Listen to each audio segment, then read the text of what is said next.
देश के अंदर आजादी के पश्चात लंबे समय तक कांग्रेस पार्टी ने राज किया और उन्होंने लंबे समय तक गरीबों के बारे में चर्चा की। लेकिन और जब मैं ये कहता हूं कि यथार्थ में नहीं हुआ तो कहने के लिए नहीं कहता हूं।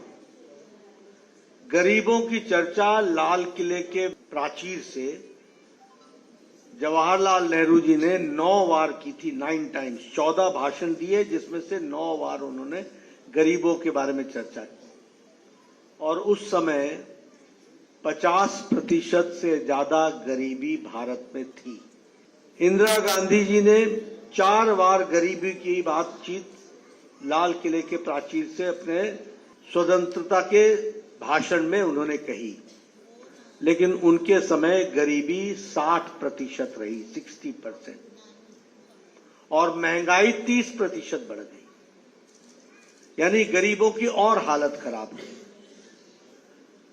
इसका कारण क्या था? इसका कारण यह था कि नेता गरीबों के नाम पर वोट ले लेते थे और गरीबों की चिंता नहीं करते थे, और गरीबों की चिंता नहीं करते थे इसलिए यह नारा बन करके रह गया था।